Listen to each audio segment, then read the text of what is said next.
Today we're going to talk about light and moments.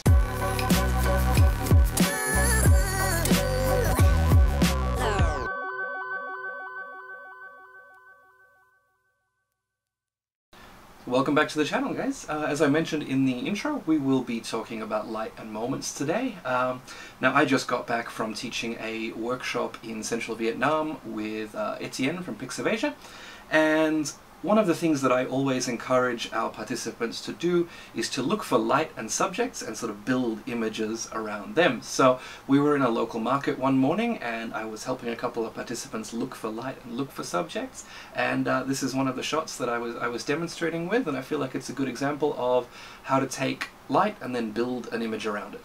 So just a little background on this situation before we dive into the images themselves. We were teaching a small unit at a local market very, very early in the morning. I think this was about 6:30 or 7 o'clock in the morning. And I rounded a corner in this market to see sort of smoke drifting up from a cigarette, which caught my attention. And then I saw this man's ring, which you can see on his finger here, flashing in the light. And I thought, that's a great bit of light. This is a really good time for me to stop and try and make an image and show my students the kind of things that I'm looking for. So I paused, I took a quick look. The man noticed me and I sort of waved and said hello and told him that I really liked his ring, and I showed him mine and said, hey, yours is really good, I'd like to make a picture of it. And that was all the communication we needed. He thought that was hilarious and put his hand back onto his knee exactly where it was, and I was able to make a couple of pictures. Now, this was made with a Fujifilm X-T3, which we're currently filming on, so I'll show you on the X-T2. But one of the benefits of these screens here is that you can actually flip them out like that. And so I'm able to shoot a vertical image very, very low, which, having owned DSLRs before, in the past I would have been lying in the fishy water, which was also, part of the joke that I ended up working with this man. And so, as I had my camera down quite low and I pointed at the fishy muck and I said, I'm not going to be in that, I'm just taking a photo of your hand, he thought that was funny, it loosened him up a little bit, and we were able to make a couple of images together. Now, at this point, he's still, as you can see in this image, he's still looking at me, he still thinks I'm kind of funny and wonders why I'm taking a photo of his ring. Obviously, he's not looking at the light the way that I am.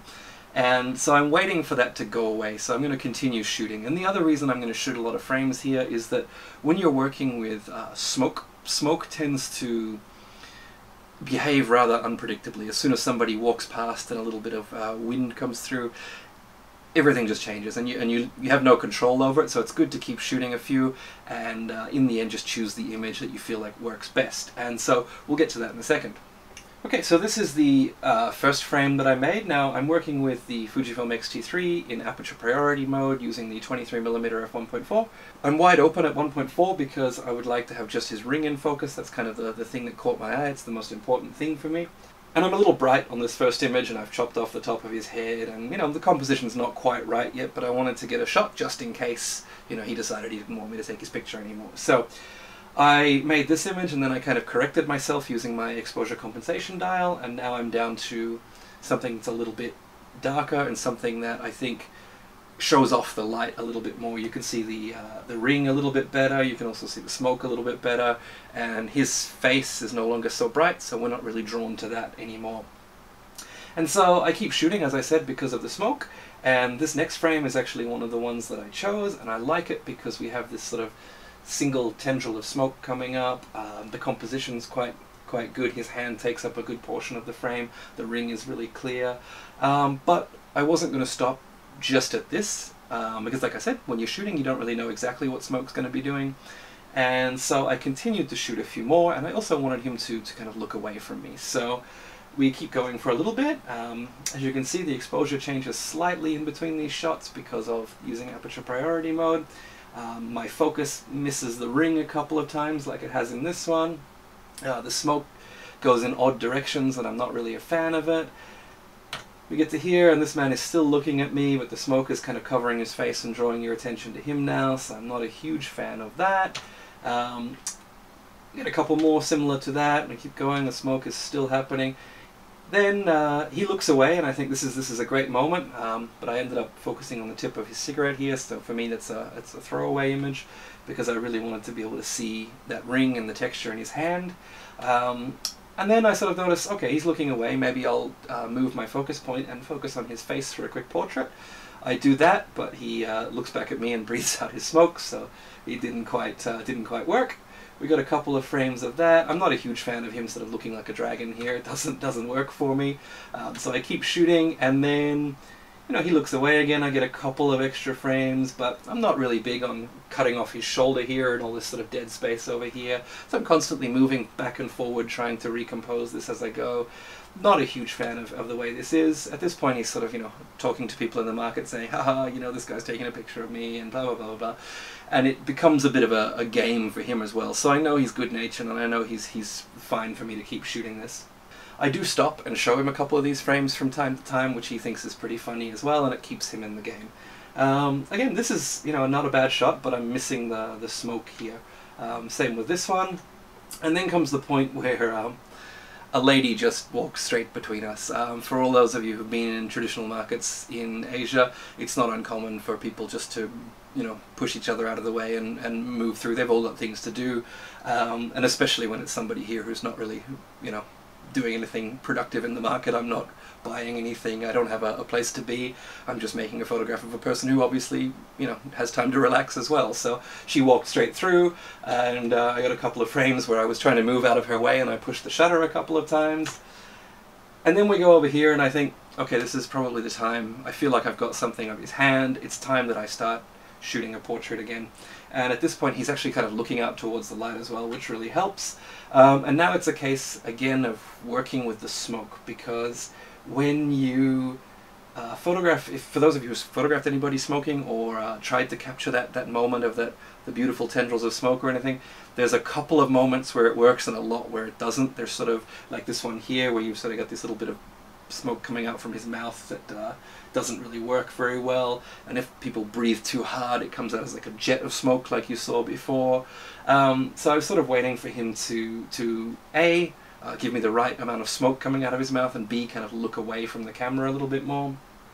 And so I keep shooting this while focused on his face this time until this one, you know, it's sort of, we're getting close to that moment, but it still looks a little bit like half of his face is obscured by smoke. We get to here, we're starting to get a little bit better, and now we get to this moment where the smoke has kind of cleared off his face, the light looks quite good. He's looking back at me again, but I don't really mind that in this, and I've got his hand coming back down towards his knee again, which really gives us that leading line right up into his face, and I really like this frame as well. And then a couple more just to keep going, just to make sure that I had the shot that I wanted. I keep shooting, no smoke here, I'm not going to use those. And so that's the end of my shoot here, and I managed to get the 2 frames that I was happy with. Okay, so I hope that those thoughts, although they were sort of rapid fire and I showed you a lot of images, I hope that those thoughts have been helpful to you. I think the main takeaways from something like this would be that if you find your light and then find your subject, or find one of those first and then find the other, you'll be able to start building an image around that. And then you want to be able to, if you're photographing a human, you want to be able to build rapport with that person if they don't know you. And so, you know, making yourself into the joke, always smiling, you know, putting your knees in the fishy water of the market and, you know, making yourself look like a bit of an idiot is always a good way to sort of get somebody on your side. It sort of makes them feel like you're not just trying to take something, you're willing to do something for it as well. And it gets everybody, you know, just sort of happy, and the other people around will start to see that you're doing this ridiculous thing and encourage the person to be a part of your photograph as well. So those are all sort of good little human things you can do to make an image like this work. Once you've made a couple of shots, I think it's always, not always, but most of the time it's quite important to show them what you're doing, to make sure that, you know, they're happy with the process. And once this person has sort of seen that you're not making them look awful, and you're not sort of making a joke out of them, you're making a joke out of yourself to make a nice picture of them, then you'll usually be able to get them on your side for this. And I mean, I must have been shooting with this guy for 4 or 5 minutes as he smoked his cigarette, and not once did he sort of go, oh, I'm tired of this, I don't want you to be here, you know, because I'm continually sort of interacting with him, letting him know that I'm there, show him an image from time to time, you know, make another joke when I can, almost fall over backwards when the lady comes in with her bags of groceries and things like that. That sort of thing allows you to capture a range of different shots from one subject and one sort of situation without them getting bored and wanting you to go away. So treat somebody like a human, hopefully they'll treat you like a human as well, and you'll be able to get the shots that you're after. So I hope that's been helpful for you guys. If you've enjoyed this video, please give it a thumbs up. Please subscribe to the channel if you haven't already. You can find more of my work on Instagram and on Facebook, and hope to see you guys next time. Thank you.